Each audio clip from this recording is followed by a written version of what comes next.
दोस्तों नमस्कार। Study with doctor Shyam Jahangir platform पे आपका हार्दिक स्वागत है।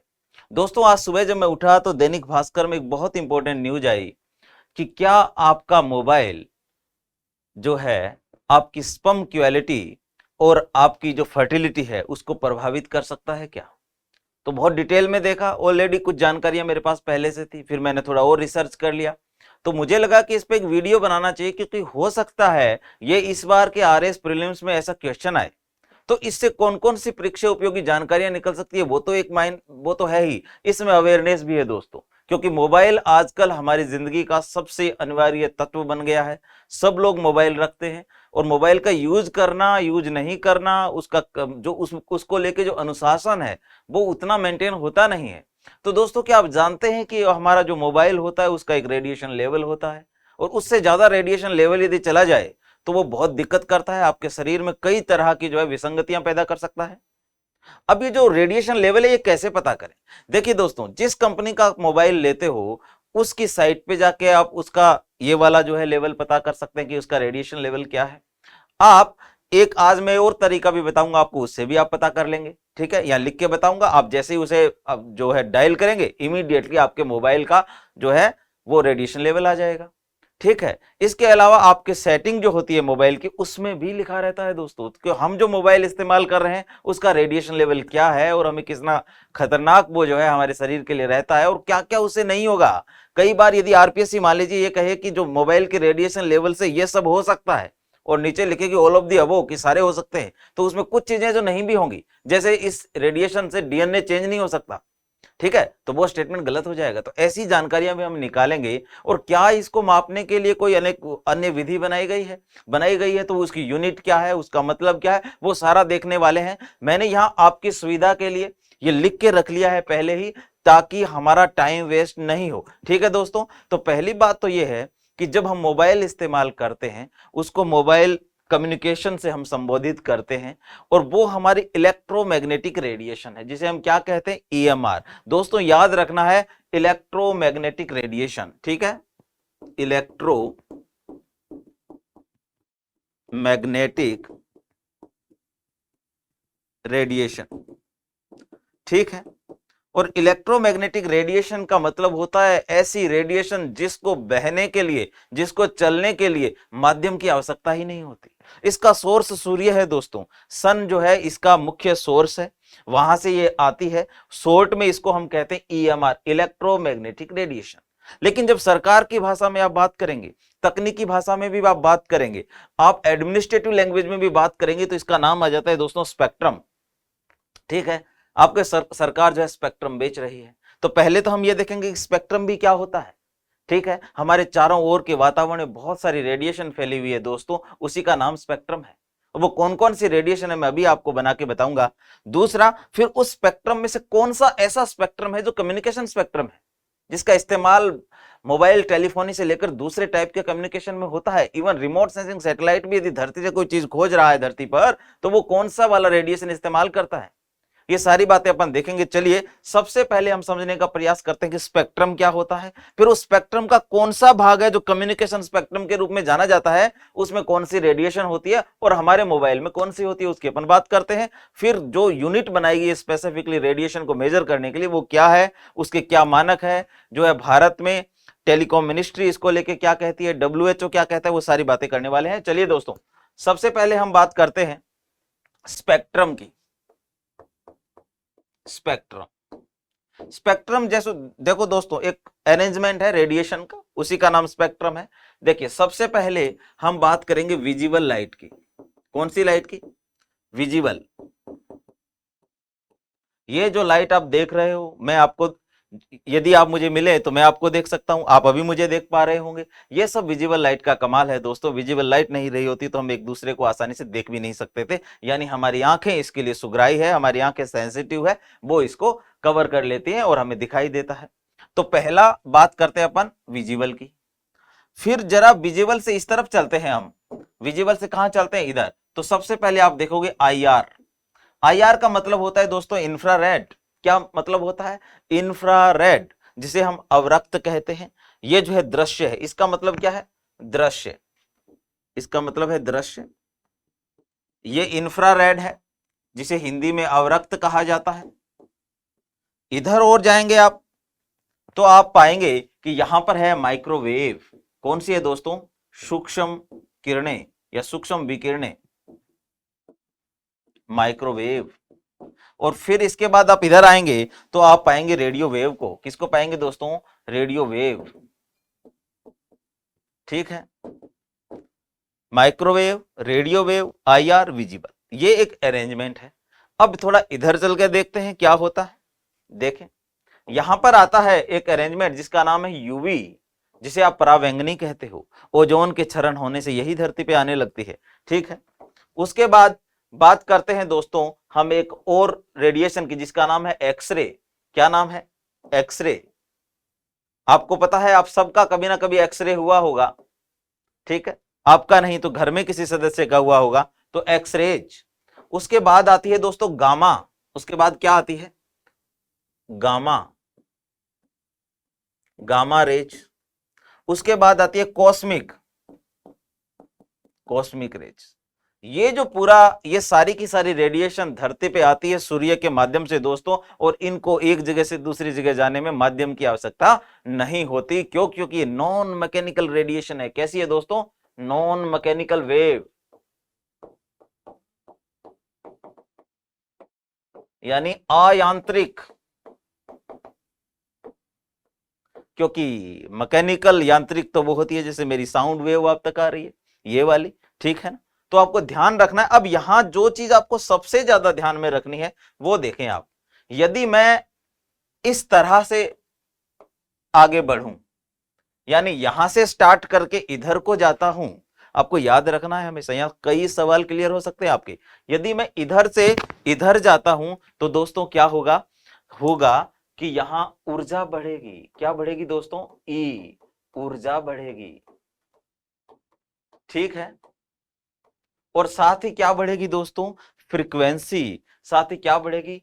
एफ, जिसे कहते हैं फ्रीक्वेंसी, आवृत्ति, है ना, ये बढ़ेगी इधर को इधर जाने से। यानी आपको एक चीज तो क्लियर हो गई कि radio wave, microwave, IR, visible, यहां पर फ्रीक्वेंसी कम है, ऊर्जा भी कम है दोस्तों। क्यों? क्योंकि ऊर्जा का जो फ्रीक्वेंसी इधर कम है, ऊर्जा कम है, क्योंकि फ्रीक्वेंसी और ऊर्जा का सकारात्मक संबंध है। जब फ्रीक्वेंसी बढ़ती है तो ऊर्जा भी बढ़ जाती है, ऊर्जा बढ़ती है तो फ्रीक्वेंसी भी बढ़ जाती है दोस्तों, याद रखना है आपको। अब देखिए, यदि मैं ऐसे करूं, ध्यान से देखना, यदि मैं यहां को यहां से जाऊं तो क्या होगा? लैम्डा बढ़ेगा दोस्तों। क्या बढ़ेगा? लैम्डा, तरंग दैर्ध्य बढ़ेगी, वेवलेंथ बढ़ेगी दोस्तों। क्या बढ़ेगी? वेवलेंथ। इसका मतलब ये हुआ कि एनर्जी और वेवलेंथ का संबंध देखें आप, ई, ये है आपका संबंध, उल्टा संबंध है।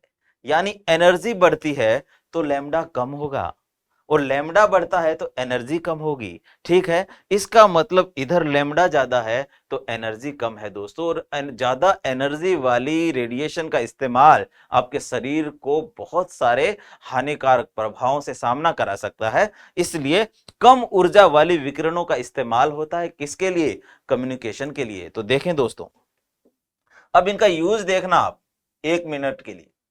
यहां से आप देखेंगे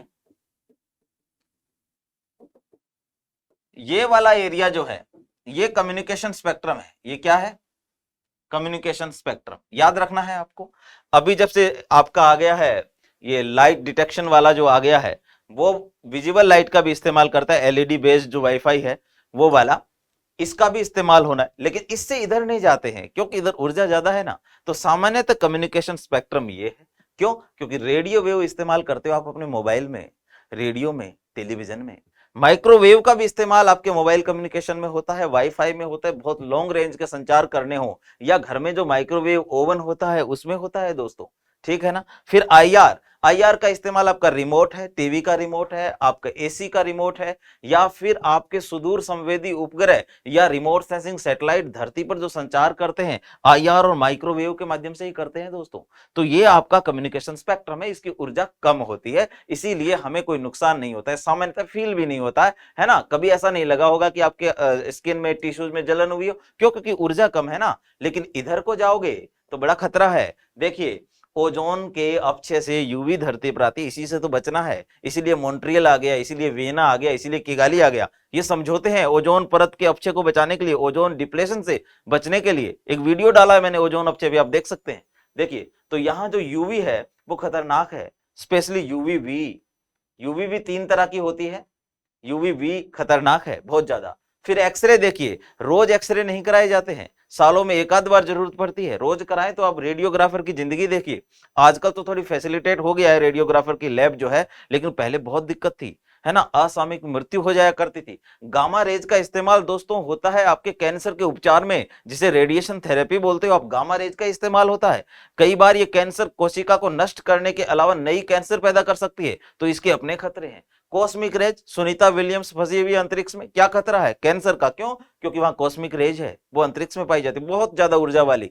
ठीक है, तो ये जो है इसी की बात हो रही है, इस कम्युनिकेशन स्पेक्ट्रम की जो आज आया है। तो मैंने इसके पीछे का साइंस इसलिए खोला ताकि आपको एग्जाम पॉइंट ऑफ व्यू से चीजें सब पता हो। अब देखिए आगे, अब यहां ये जो रेडिएशन है मोबाइल की, उसको मेजर करने के लिए एक यूनिट का जो है इस्तेमाल होता है, जिसका नाम है सार वैल्यू, SAR वैल्यू, यानी स्पेसिफिक एब्जॉर्प्शन रेट। ये आपको याद रखना है कि सार वैल्यू किससे संबंधित है, मोबाइल के रेडिएशन को मापने से संबंधित है। आपको याद रखना है, ये क्वेश्चन आ सकता है यहां से कि सार वैल्यू संबंधित है या बिलोंग्स टू, तो आपको बताना है कि स्पेसिफिक एब्जॉर्प्शन रेट जो है संबंधित है मोबाइल से, ये याद रखना है दोस्तों।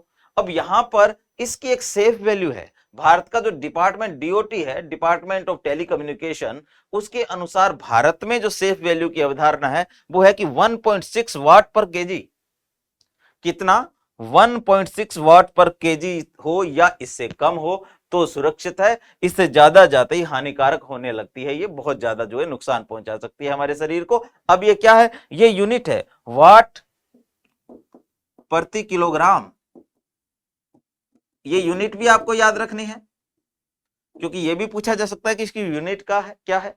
सार की जो यूनिट है वो वाट प्रति किलोग्राम, यानी 1 केजी जो टिश्यू है हमारा कितनी रेडिएशन एब्जॉर्ब कर सकता है दोस्तों, 1.6।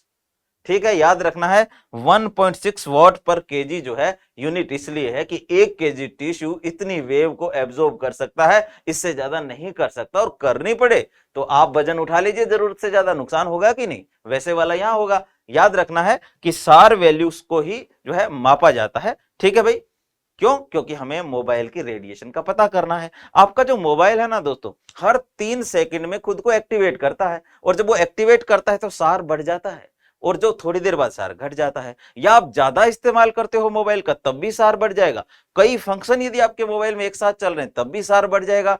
आप जो है वाईफाई का इस्तेमाल करते हो, गैर जरूरी तरीके से डेटा इस्तेमाल कर रहे हो, बहुत ज्यादा एक्सेस कर रहे हो मोबाइल का, तो मोबाइल गर्म हो जाता है, वो भी बहुत खतरनाक है।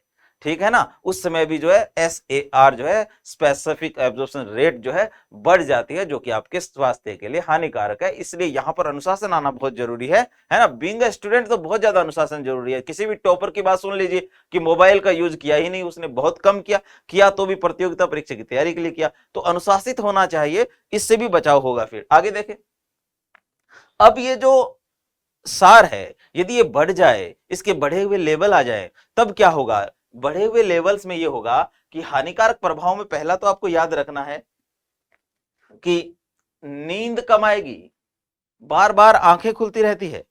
फिर देखें आपकी एकाग्रता में कमी आ जाएगी, आप जो है ठीक से सोच नहीं सकेंगे, और एकाग्रता में कमी सीधा आपकी पढ़ाई को प्रभावित कर देगी। ठीक है, तो आपको ध्यान रखना है, आप चीजें भूलने लगेंगे, ये भी नुकसान हो सकता है। सुनने की आपकी क्षमता जा सकती है, ऐसे तो कई एग्जाम्पल देखे होंगे सुनने की। अभी एक बहुत प्रसिद्ध सिंगर का भी जो है कानों में ऐसी दिक्कत आई, तो आपकी सुनने की क्षमता जा सकती है। आपको हार्ट डिजीज का रिस्क हो सकता है। क्या हो सकता है दोस्तों, आपको हार्ट डिजीज का रिस्क हो सकता है, आपको सिरदर्द हो सकता है, आपको थकान हो सकती है, सुस्ती रह सकती है दिन में भी, जब आप काम करने वाले घंटों में भी आपको ऐसी हालत होगी, सुस्ती और थकान। रात में तो चलिए इंसान सोता है, कोई बात नहीं, लेकिन यहां दिन के समय भी ये हालत रहेगी, तो कैसे काम करेंगे, आपके काम करने की क्षमता भी प्रभावित होगी। फिर देखिए आंखों में भारीपन रहेगा, सूजन भी आ जाएगी आंखों में, और देखिए आपकी जो स्पर्म क्वालिटी है, आपकी जो शुक्राणु की क्वालिटी है वो भी गिर जाएगी, फर्टिलिटी पर बुरा असर पड़ेगा। इवन इसका सबसे बड़ा इंपैक्ट है ही यही कि इससे नपुंसकता आ सकती है दोस्तों, इससे जो है आपकी फर्टिलिटी पूर्ण रूप से प्रभावित हो सकती है ना। आपके जो स्पर्म है, स्पर्म काउंट बहुत डाउन जा सकता है। तो ये एक और बड़ा चैलेंज आ जाएगा आपके जीवन में। तो आपको ध्यान रखना है कि मोबाइल के साथ हमें कैसे ट्रीट होना है। आप सोने जाएं, आपसे मोबाइल की दूरी होनी चाहिए, कम से कम यूज करें, जब जरूरत हो तभी यूज करें। इतना ज्यादा यूज एक साथ मत करिए कि मोबाइल गर्म हो जाए, क्योंकि जब वो गर्म होता है तो हीटिंग वेव बन जाती है, और हीटिंग वेव अपने आप में एक और बड़ा चैलेंज है ना। अब देखिए आगे क्या, अब ये जो आपके स्मार्टफोन होते हैं, आजकल तो सबके पास स्मार्टफोन है, नॉर्मल फोन में तो ये समस्या कम है। स्मार्टफोन में दो प्रकार की रेडिएशन होती है दोस्तों, याद रखना है। एक है माइक्रोवेव, ये वो रेडिएशन है जो आपके मोबाइल को टावर से जोड़ती है, याद रखना है। वह रेडिएशन जो आपके मोबाइल को टावर से जोड़ती है, ठीक है ना, इसे बंद नहीं किया जा सकता। यदि बंद कर देंगे तो क्या होगा, आपके मोबाइल में जो है नेटवर्क ही नहीं रहेगा, पूरा नेटवर्क जाता रहेगा दोस्तों। इसे बंद नहीं किया जा सकता है, ये तो रहेगा ही रहेगा, माइक्रोवेव तो रहेगा ही रहेगा। लेकिन चैलेंज क्या है, हीटिंग वेव। ये तब होती है जब आप इस्तेमाल करते हैं, जब मोबाइल इस्तेमाल में हो, जब मोबाइल इस्तेमाल में हो, जब मोबाइल में कॉल आए, जब मोबाइल में कॉल आए, उस समय क्या होगा, हीटिंग वेव बनती है। ये बड़ी खतरनाक है। इससे फिर आपको वही शारीरिक व्याधियां होंगी जो पीछे मैंने आपके लिए बता दी है। अब एक चीज और जो आपको याद रखनी है एग्जाम पॉइंट ऑफ व्यू से, इससे कैंसर नहीं हो सकता है। इससे क्या नहीं हो सकता, कैंसर नहीं हो सकता, ये याद रखना है। क्योंकि यदि ऐसा आ जाए कि मोबाइल रेडिएशन से कैंसर भी हो सकता है, तो नहीं हो सकता, यह स्टेटमेंट बिल्कुल गलत रहेगा। आपको ध्यान रखना है कॉन्सेप्चुअल क्लियरिटी के लिए कि कैंसर नहीं हो सकता है। दूसरा, आपके डीएनए में कोई चेंज नहीं हो सकता, सार से डीएनए में कोई चेंज नहीं हो सकता, डीएनए में कोई चेंज नहीं होता, चेंज नहीं। ये दोनों बातें आपको याद रखनी है स्टेटमेंट के रूप में, क्योंकि जो चीजें हो सकती है वो मैंने अलग बताई है, जो नहीं हो सकता, और एग्जाम में इवेलुएटर पेपर सेटर जो है वो बेसिकली इन चीजों को दे सकता है कि कैंसर भी हो सकता है डीएनए में। तो बहुत सारे ऐसे स्टेटमेंट बना के दे देंगे, इवन यूपीएससी में भी ऐसा हो सकता है, क्योंकि अभी फिर से चर्चा में आया है ना। डब्ल्यूएचओ ने कहा है कि ये दोनों काम नहीं होंगे। डब्ल्यूएचओ की रिपोर्ट क्या कहती है, डब्ल्यूएचओ के अनुसार, है ना, डीओटी डिपार्टमेंट ऑफ टेलीकम्युनिकेशन और डब्ल्यूएचओ के अनुसार बहुत सारी व्याधियां हो सकती है, लेकिन ये दो नहीं हो सकती। आपको ध्यान रखना है। तो मुझे उम्मीद है कि आज हमने जाना कि सार जो है स्पेसिफिक एब्जॉर्प्शन रेट क्या है, मोबाइल रेडिएशन कहां से आता है, स्पेक्ट्रम का क्या मतलब होता है, कम्युनिकेशन स्पेक्ट्रम का क्या मतलब होता है। थैंक यू वेरी मच दोस्तों।